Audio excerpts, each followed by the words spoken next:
Vous écoutez Bretagne 5, il est 8h18. Bretagne 5, l'invité de la matinale. Et notre invité politique en ce lundi matin est Ronan Kerdraon. Il est maire de Plérin, président de Saint-Brieuc Armor Agglomération. Et il a fait le déplacement pour être avec nous en direct ce matin. Je l'en remercie. Bonjour. Bonjour. Alors on va parler de plein de choses. Alors des choses qui fâchent aussi, ça fait partie de l'actualité. C'est le jeu. J'avais envie de commencer avec quelque chose qui devrait nous réunir. Il s'est passé beaucoup de choses à Saint-Brieuc, on parle de football. Tout à fait. On a la chance d'avoir un club, le Stade Briochin, qui a gagné sur le terrain son accession au niveau national. Et c'est vraiment une très grande joie pour le président de l'agglo que je suis, et puis pour l'amateur de foot que je suis. C'est vrai que la Coupe de France a eu pour eux un élément, mais vraiment, ça a boosté leurs résultats, et 11 victoires d'affilée. Ils ont gagné sur le terrain leur accession, et ça, je crois qu'on peut les en féliciter. Et je crois que c'est aussi une reconnaissance, non seulement pour Guillaume Alanou et ses joueurs, mais surtout pour l'ensemble des bénévoles qui font tourner ce club et qui méritent bien ce très très beau résultat. Voilà, avec un club, comme vous dites, qui n'a pas démérité, qui s'est maintenu finalement, qui n'a pas eu de baisse de régime. C'est assez, oui, c'est assez étonnant, parce que habituellement, après ce genre d'épreuve, on a tendance à se relâcher.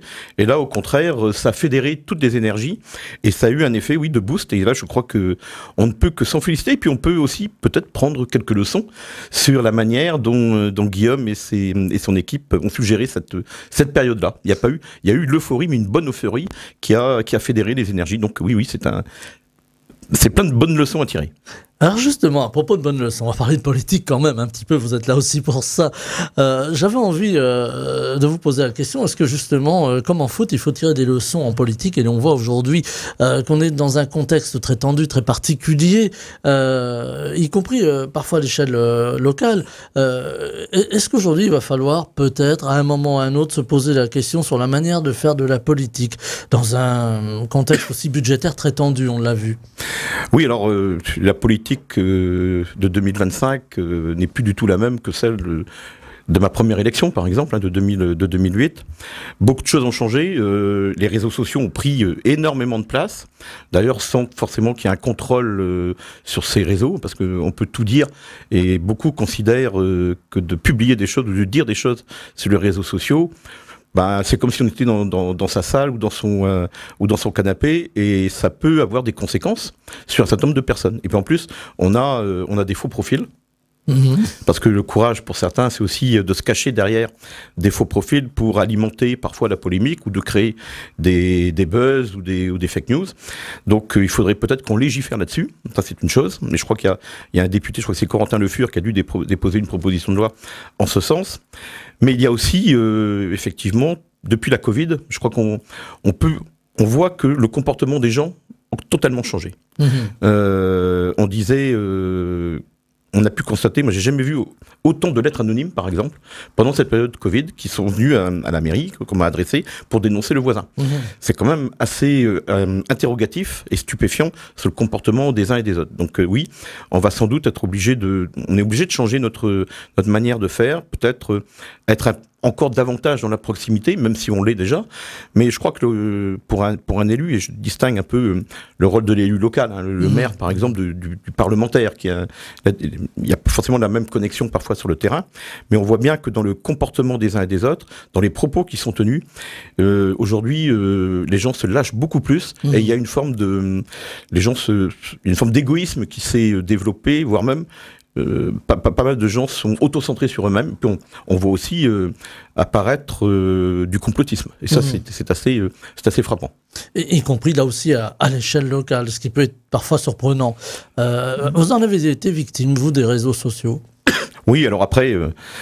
comme dirait l'autre, c'est le jeu, mais oui, les réseaux sociaux, on est attaqué régulièrement, enfin moi en particulier par certains, mais voilà, après je réponds, après je donne peut-être aussi le bâton pour me faire battre de temps en temps, mais bon, c'est la règle du jeu, je n'y vois pas voilà, je l'assume pleinement. Après, ce qu'il faut, c'est que ceux qui qui font un certain nombre de déclarations qui sont parfois très magistrales ou qui nous donnent des leçons, se regardent aussi dans une glace, et puis, comme dirait l'autre, quand je me compare aux autres et quand je me regarde, parfois je me rassure. Ronan Cardran, on va rentrer dans le vif du sujet. On parlera tout à l'heure des élections de 2026. Vous imaginez déjà la question que je vais vous poser. Vous allez avoir un peu de temps pour y répondre pendant, en tout cas pour y réfléchir pendant cette interview. J'avais envie de vous poser la question, justement, on parlait tout à l'heure du bâton pour vous faire battre. On sait que vous avez l'habitude d'être assez direct et de ne pas avoir la langue de bois. Il y a eu une forme de passe d'armes entre vous et les écologistes ici à Saint-Brieuc sur plusieurs dossiers. Alors on pense au dossier de la rocade par exemple, dont les coûts ont explosé, il faut bien le dire. Vous avez été un défenseur de cette rocade. Vous avez envie de remettre les choses au point aujourd'hui? Remettre les choses au point. Moi, quand j'ai été élu président de Saint-Brieuc-Aramor Agglomération, j'ai été élu sur un contrat de gouvernance, sur un pacte de gouvernance et sur un projet de territoire. Dans ce pacte de gouvernance et dans ce contrat de territoire, il y avait l'achèvement de l'axe de contournement sud. Donc, moi, je m'en tiens. Je suis quelqu'un qui suis très respectueux des engagements pris, et l'engagement qui avait été pris, c'était effectivement de terminer cet axe de contournement sud, parce que il faut quand même rappeler et faire un peu d'histoire, le choix de faire d'abord la partie est de l'agglomération avait été un choix qui avait été décidé en collaboration avec tous les élus de l'Ouest de l'époque qui avaient accepté qu'on commence par l'autre partie. Donc le retour des choses aurait été qu'on termine. Ensuite, quand on regarde un peu la situation géographique, on voit bien que la RN12, tous les jours, il y a un problème sur la RN12. Avant, c'était à des horaires pendulaires. Aujourd'hui, c'est à n'importe quel moment de la journée. En plus, on en a besoin de cet axe parce que, tout simplement, il y a aussi l'axe nord-sud. Quand on vient de Paimpol pour aller sur l'Oudéac, il y a aussi un besoin. Donc, cet axe et le plan de déplacement urbain qu'on a acté il y a quelques années repose sur l'achèvement de cet axe. Donc, oui, je pense qu'il faut l'achever. Après, je comprends les difficultés des autres collectivités. Nous-mêmes, nous sommes pénalisés par les contraintes financières. Je pense qu'on aurait pu faire un peu différemment et puis peut-être lisser davantage dans le temps. Mais voilà, en tout cas, je suis toujours un fervent partisan de l'achèvement de l'axe de contournement sud. Voilà, on vous reproche un peu le tout bagnole, pour reprendre une terminologie chère au président de la République. Aujourd'hui, la voiture s'est dépassée ou on en a encore besoin? Voilà, la question est peut-être un peu vaste. La voiture s'est dépassée? Non, la voiture s'est pas dépassée. Il faut prendre les mobilités dans leur globalité. C'est-à-dire que on a besoin de la voiture, on a besoin des transports publics et on s'y attelle. On a besoin également, bien évidemment, du vélo. Enfin, je veux dire, aujourd'hui, il faut savoir combiner les différents modes de déplacement, y compris l'avion. Donc, à un moment donné, il faut regarder les choses avec sérénité, sans démagogie, dire ce que l'on peut faire, et à chaque mode de déplacement correspond une utilité. Alors j'avais dit que j'allais vous poser des questions qui fâchent tout à l'heure. Justement, vous me donnez un petit peu le bâton pour vous faire battre. Vous me parlez de l'avion. On vous a reproché un vol en avion il y a quelques temps. Ça m'amène un petit peu plus largement à évoquer le devenir de l'aéroport de Saint-Brieuc-Trémuson, alors que le département se désengage. Que va-t-il devenir cet aéroport? Est-ce qu'il y a d'ailleurs encore besoin d'un aéroport à Saint-Brieuc aujourd'hui? Alors, très clairement, oui, il y a besoin d'un aéroport à Saint-Brieuc, ça c'est une évidence. Alors nous, l'agglomération, on est dans un syndicat mixte avec le département. On est minoritaire, puisque le département détient 61% des parts et nous 39%. Il a fait savoir effectivement qu'il se retirait de cette gestion au titre de la loi NOTE, ce qui est la réalité, bien évidemment, parce qu'on on en prend note et c'est quelque chose moi je n'ai pas de critiques à faire là-dessus. Après, c'est comment on fait pour que cet aéroport continue à vivre? Il y a des utilisateurs, il y a un besoin sur le plan économique, il y a une nécessité, il y a des acteurs économiques autour, il y a un groupe d'aéronautique qui travaille sur ce secteur-là et qui fait de la maintenance. Donc il faut qu'on maintienne cette activité. Maintenant, on ne pourra pas, l'agglomération, le faire tout seul. Et il faudrait quasiment investir, tout compris, il faudrait qu'on arrive à 2,5 millions par an. Non, c'est pas possible pour une agglomération comme la nôtre. Et certainement pas au détriment d'autres infrastructures comme le port du Légué, par exemple. Là aussi, on a quelques difficultés. On peut imaginer un partenariat public-privé, comme ça se fait dans certaines régions? Mais je crois que tout est imaginable sur ce terrain-là. On a un peu de temps quand même, puisqu'il y a 3 ans, pour que le désengagement du département soit effectif et qu'on ait pris la bonne décision, mais la décision va devoir se prendre dans les mois qui viennent. Parce que il y a du personnel, alors heureusement il n'y a pas de dette sociale, mais il y a des acteurs sur le terrain, et il y a aussi quelques craintes chez eux, et ce qui est compréhensible, parce qu'on rentre dans une période incertaine. Alors, période incertaine, là aussi, du côté budgétaire. Et puis, un reproche sur cet aéroport où on dit, voilà, il coûte très cher, mais finalement, il ne sert qu'à l'EAG Guingamp. Pardon, je vais encore me faire des amis. Vous allez pouvoir répondre, me démentir. Est-ce que, justement, là aussi, il faut essayer de faire venir les investisseurs, essayer de faire venir quelques compagnies aériennes, sachant qu'il y a aussi de gros aéroports en Bretagne. On a Brest, Guy Pavin d'un côté et Rennes-Saint-Jacques de l'autre côté. Alors, il n'est pas question, à mon sens, que l'aéroport de Trémuson, de Saint-Brieuc-Armor vienne concurrencer d'autres aéroports bretons. En plus, l'aéroport de Saint-Brieuc n'est pas dans le schéma régional des aéroports.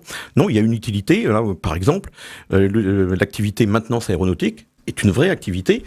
En plus, ça crée de l'emploi local, puisqu'il travaille également avec des sous-traitants locaux et avec un lycée de Morlaix pour la formation de leur personnel. Donc c'est sans doute sur cette piste-là, c'est le cas de le dire, qu'il faut travailler. Et puis il y a un aérodrome à côté qui nécessite aussi une piste. Donc là, il faut travailler ensemble. Alors, public-privé, oui, automatiquement. Et voire même l'État, peut-être, qui pourrait venir donner un coup de main, puisque ça sert aussi de piste de délestage, le cas échéant. Et puis, il y a l'armée de l'air qui s'entraîne là, l'aéronautique. Enfin, il y a vraiment d'autres activités qu'en avant de Guingamp ou que quelques entrepreneurs qui prennent l'avion. C'est un aéroport qui est nécessaire et que je dirais même qui est un peu vital pour le territoire et qui va au-delà de Saint-Brieuc-Armor agglomération. On peut imaginer le fret aussi. On parle beaucoup de fret aéroportuaire aujourd'hui. Pourquoi pas? Pour le coup, j'ai pas forcément d'idée préconçue là-dessus, mais en tout cas, toutes les solutions doivent être envisagées. Toutes les hypothèses doivent être envisagées. Alors on parle de mobilité, tenez, encore un sujet clivant comme l'on dit dans les gazettes, le devenir de la ligne de chemin de fer entre Saint-Brieuc, Loudéac, Pontivy et au-delà jusqu'à Auray, seule ligne bretonne transversale encore existante, à savoir que voilà, les rails existent toujours, mais il n'y a plus de train sur cette ligne depuis pas mal d'années déjà. La ligne bien vieillie, s'abîme. Est-ce qu'il faut réinvestir pour remettre des trains, pour remettre de la mobilité sur cette ligne, ou est-ce qu'il faut céder à l'idée de la voie verte? C'est l'idée de quelques élus. Oui, tout à fait. J'ai été sollicité par plusieurs élus, plusieurs maires du sud de notre agglomération. Ce qu'on va faire, ce que je préconiserais, c'est qu'on fasse une étude globale sur cette ligne. C'est-à-dire qu'on n'exclut aucune piste, aucune hypothèse, qu'on regarde effectivement, bien évidemment, la voie verte, qu'on regarde également le ferroviaire, parce qu'il y a aussi quelque chose à étudier, et qu'on le fasse en lien avec la SNCF. Donc, oui, il y a une volonté, il y a une demande d'un certain nombre d'élus qu'il faut entendre, et pour cela, il faut faire une étude globale sur les utilisations de cette voie ferrée. Et il y a, pour moi, en tout cas, il n'y a pas de problème par rapport à cela. Alors, il y a une demande de retour du ferroviaire, on le voit. Alors, beaucoup de jeunes qui n'utilisent pas la voiture, par exemple, qui, pour leur déplacement, vont prendre le train et parfois embarquer le vélo avec. Il faut tenir compte de ces demandes, de ces desiderata des citoyens, finalement, et des plus jeunes d'entre eux. Il faut tenir compte de toutes les demandes. Il faut surtout regarder quels sont les usages, quels sont également quel est le volume de ces usages. Il faut combiner le ferroviaire, il faut combiner aussi le transport public, les bus notamment. Là, nous travaillons actuellement sur une réorganisation du réseau des transports urbains briochins avec notre SPLB d'Armor Transport. Il y a des besoins qui se font sentir dans les centralités, parce que maintenant on a beaucoup de centralités. Quand on est à Quintin, c'est une centralité. Quand on est à Plaintel-Pleuc, il y a une centralité. Quand on est à Saint-Quay, il y a une centralité. Donc il faut aussi qu'on réfléchisse comment amener du transport public sur ces centralités-là. Il faut aller au-delà de la simple couronne briochine pour apporter également du transport public collectif et peut-être lutter justement contre le tout voiture. Alors, il y a aussi, vous en avez dit un tout petit mot tout à l'heure, j'avais envie de vous entendre aussi sur le port du Légué à Saint-Brieuc. Le port du Légué, là aussi, avec quelques difficultés dans ce port, difficultés de développement particulièrement. Alors c'est un port qui, d'abord, là aussi le département a fait savoir toujours pour les mêmes motifs de la loi NOTRe, c'est la déclinaison de cette loi, mais là, contrairement sur l'aéroport, on est en phase avec la région. Et la région a bien fait savoir qu'elle continue à soutenir l'activité du port du Légué. On a Loïc Chenet-Girard a chargé son vice-président, Michael Carnes, de réunir tous les acteurs politiques autour de la table, et c'est ainsi qu'il a réuni mes collègues de Lamballe Terre et Mer, de la Farmore et de Guingamp pour échanger sur le rayonnement de ce port et sur, à un moment donné, comment on va faire ensemble pour que ce port du Légué continue et progresse dans son activité. Aujourd'hui, les acteurs économiques du port, jusqu'à Quessoy, il y en a. Donc oui, c'est un port territorial qui n'est pas non plus que simplement briochin, mais qui connaît une belle activité, notamment en matière de fret de bois, par exemple. Non, c'est une activité qui fonctionne très bien aujourd'hui, le port du Légué, qui demande qu'à fonctionner encore mieux. Alors on va parler aussi de budget. Je vous avais dit ce matin, il y a quelques questions qui fâchent. Je suis désolé, ça vous tombe dessus un lundi matin. C'est pas grave, il y a eu la victoire du Stade Briochin. Voilà, je profite que vous soyez de bonne humeur. On a aujourd'hui des restrictions budgétaires au niveau de l'État. On le voit, le Premier ministre parle même d'un référendum pour faire adhérer les Français. Vous allez me dire ce que vous en pensez. Mais il y a une réalité, c'est la baisse des crédits, c'est des économies, ce sont des coupes budgétaires. Comment ça se gère au niveau d'une agglo comme Saint-Brieuc Agglo ? Comment ça se gère ? Tout simplement en regardant compétence par compétence. Alors, on a des compétences obligatoires, on a des compétences facultatives, volontaires, on a fait des choix volontaristes également. Mais dans les compétences obligatoires, on a aussi des gradations à avoir. Donc c'est ce qu'on a regardé. On a regardé tout cela. Il a fallu qu'on trouve quelques économies. Alors ce qu'on nous avait annoncé était très sévère. Ça a été un peu moins douloureux, mais on nous annonce pour 2026 bis repetita. Donc le travail qui a été fait dans les services, et je remercie les services d'avoir fait ce travail, on a regardé comment est-ce qu'on pouvait faire mieux, faire toujours un peu plus. On a lissé dans le temps également un certain nombre de projets. On a, au lieu d'investir sur 3, 4 ans ou 5 ans, on recule, on lisse. Il y a des choix qui sont faits. Pourtant, on n'a pas sacrifié non plus d'autres politiques, style la santé, sur lequel on a beaucoup œuvré. Donc, on essaye de réfléchir à comment utiliser nos moyens financiers. Par contre, on arrive au bout de quelque chose. Il va falloir vraiment avoir une vraie loi de décentralisation qui dise quelles collectivités, quelles compétences sont données à ces collectivités et surtout quel levier fiscal. Et si on ne fait pas ça, tous les ans, on sera dans cette course à l'échalote où on sera toujours en train d'essayer de faire des coupes budgétaires. Et ça, c'est pas normal. Et puis, pour les élus que nous sommes, ça manque de visibilité.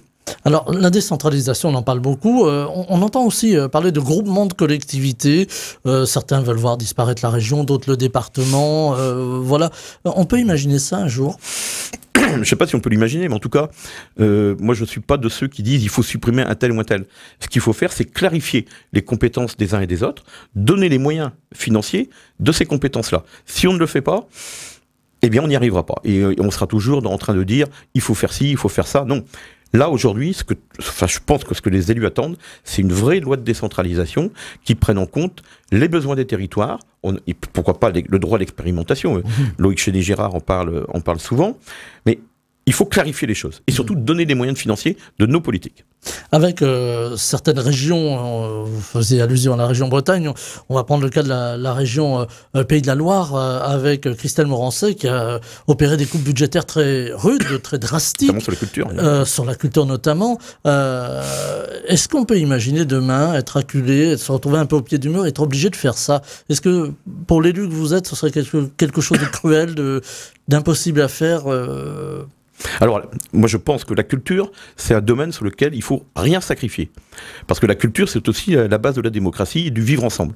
Donc la culture, non. Et d'ailleurs, on n'a pas, nous, fait de coupe sombre sur la culture. Non, il faut, sans doute, c'est ce que je disais tout à l'heure, mieux planifier dans le temps, mieux lisser dans le temps les infrastructures et les projets que l'on a. Mais il ne faut pas sacrifier la culture, et comme il ne faut pas sacrifier non plus la santé. Je veux dire, c'est vraiment une réflexion globale, et c'est là où le travail que nous faisons à Saint-Brieuc-Armor Agglomération dans le cadre de la gouvernance partagée nous permet de faire passer, même si à un an des renouvellements municipaux, il y a toujours un petit regain de tension dans ces cas-là, mais on arrive à faire passer nos projets de cette manière-là. Avec le Premier ministre, hein, je le disais tout à l'heure, qui imagine un référendum autour du budget, puis alors, s'il y a le référendum, si les Français disent non, on veut pas faire de sacrifice, comment on fait? Je crois qu'aujourd'hui, est-ce qu'on a le temps? Est-ce que c'est l'essentiel de faire un référendum? Je crois qu'il y a beaucoup d'autres choses à faire. On est à un an des municipales.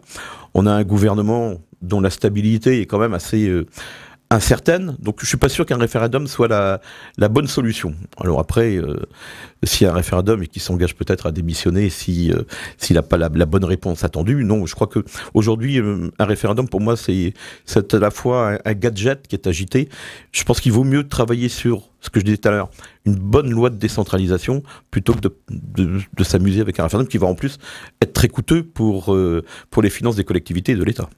Avec un paysage politique très particulier aujourd'hui en France, très fracturé, avec LFI qui tente à prendre beaucoup d'espace à gauche, avec le Rassemblement national qui monte, et peut-être Jordan Bardella présidentiable. Est-ce que c'est quelque chose qui vous inquiète, j'allais presque dire la tournure politique aujourd'hui en France? Écoutez, on a une forme de radicalisation des extrêmes. Et ça, moi, ça m'inquiète. D'ailleurs, j'ai eu l'occasion de m'exprimer à chaque fois très, très publiquement et de manière très transparente par rapport à mes choix. Je pense que notre pays a besoin, de stabilité. Et pour qu'il y ait de la stabilité, il faut pas qu'il y ait d'extrémisme qui se développe ou de radicalisation qui se développe. C'est pas bon pour conserver une stabilité. C'est bon ni pour le contexte politique, c'est bon. Ce n'est pas bon non plus pour le contexte économique. Donc, à un moment donné, je crois qu'il faut revenir à une forme de sérénité. Il faut qu'on retrouve une politique apaisée. Or, c'est pas le cas aujourd'hui. Et on voit bien, avant, on avait les boutiques éphémères. Maintenant, on a les ministres éphémères, les gouvernements éphémères. Il va peut-être falloir redonner un peu de lisibilité, de visibilité, de stabilité à tout cela. Voilà, la mode n'est pas forcément bonne en politique. On voit certains pays, il y avait un vote en Roumanie ce week-end, avec l'extrême droite qui est très puissante et qui fait des scores assez importants. On voit une montée du populisme ici en Europe, mais aussi aux États-Unis avec Donald Trump, je ne vous apprendrai rien. Est-ce que là aussi c'est quelque chose qui peut être inquiétant, même à l'échelle locale? Oui, tout à fait. On voit bien qu'aujourd'hui, les idées populistes ruissellent dans la société française, y compris au niveau local. Hein. Et puis, il y a aussi le phénomène, je parlais tout à l'heure des réseaux sociaux, mais les chaînes d'information en continu. On ne va pas citer de chaînes. La parole est libre, hein, vous pouvez. Hein.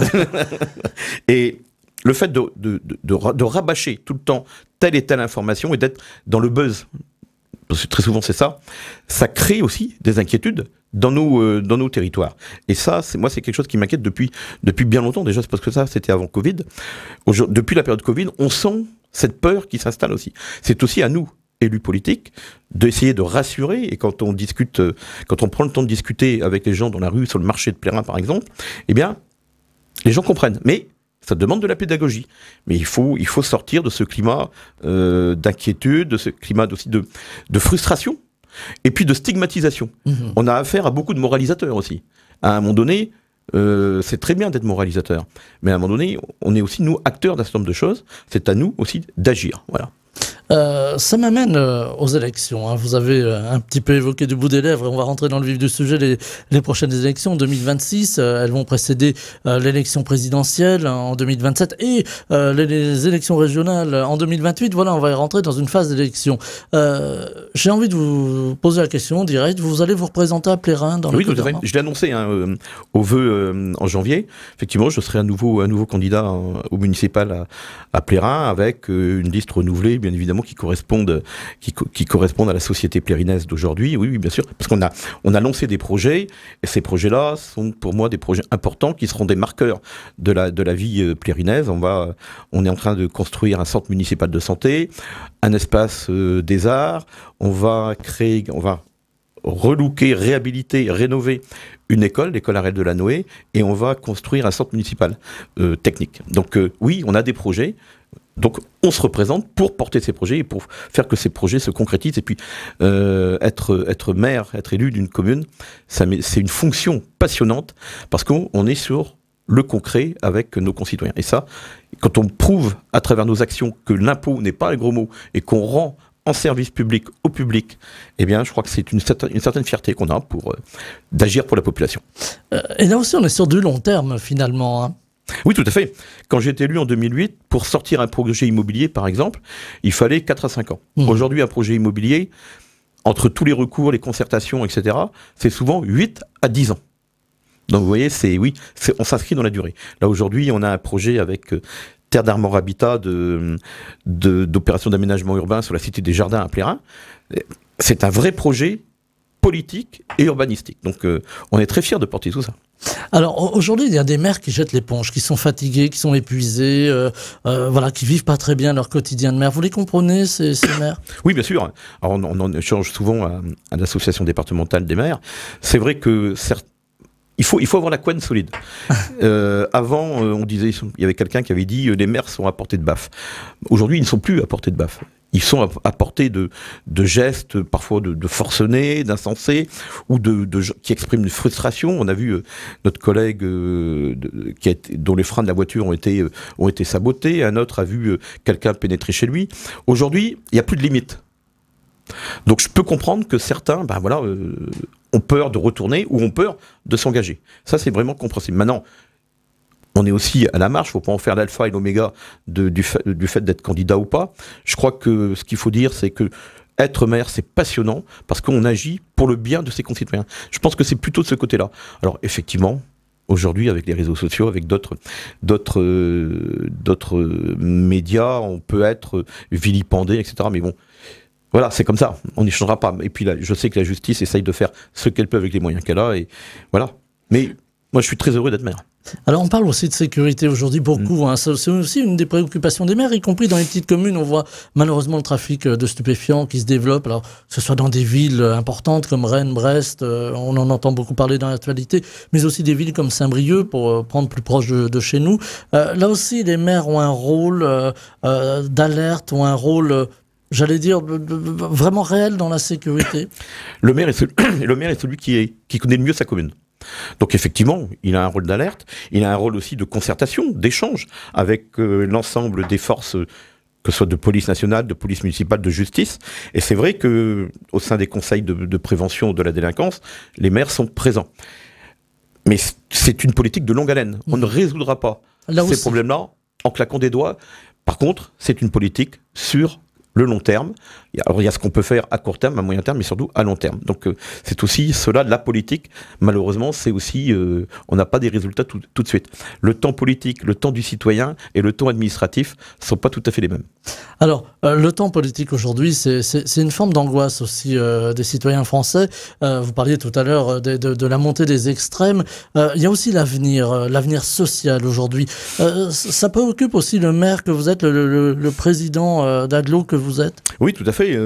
Aujourd'hui, on voit bien que le contexte social est peut-être très prégnant dans nos collectivités. Nos CCAS sont là pour accompagner. Nous, au niveau de l'agglomération, on a le CIAS, le Centre intercommunal d'action sociale, qui se développe auprès des plus fragiles, et parfois même nos propres agents sont parfois en situation de fragilité. Donc c'est pour ça qu'on a fait un certain nombre d'efforts budgétaires en direction du CIAS, en accordant notamment aux agents 90 véhicules qui ont été mis en service. Donc oui, ça nous interpelle et on essaye d'agir en fonction de cela. C'est pour ça que je disais tout à l'heure, les coupes budgétaires, il ne faut pas les faire n'importe comment, il faut surtout lisser dans le temps. Justement, un tout dernier mot, il nous reste une poignée de secondes. Vous avez réussi à trouver un assureur pour vos véhicules, parce que c'est aussi une inquiétude des maires aujourd'hui, de trouver un assureur. Tout à fait. L'un des grands problèmes des collectivités, c'est de s'assurer. Alors oui, on était avec 1500 autres collectivités concernées. Alors on a trouvé un assureur pour l'année qui vient, mais effectivement on attend une grande loi là aussi sur l'assurance des collectivités, parce qu'une collectivité, c'est pas un assuré comme un autre. Et c'est là-dessus que l'on va se quitter. Ronan Kerdraon, maire de Plérin, président de Saint-Brieuc, Armor Agglomération, et vous êtes aussi président de l'AMF des Côtes-d'Armor, de l'association des maires de France des Côtes-d'Armor. Voilà, je voulais le préciser. Merci infiniment d'avoir été avec nous. Je vous souhaite une très belle journée. Pareil. Bretagne 5, Stéphane Hamon, le 7-9.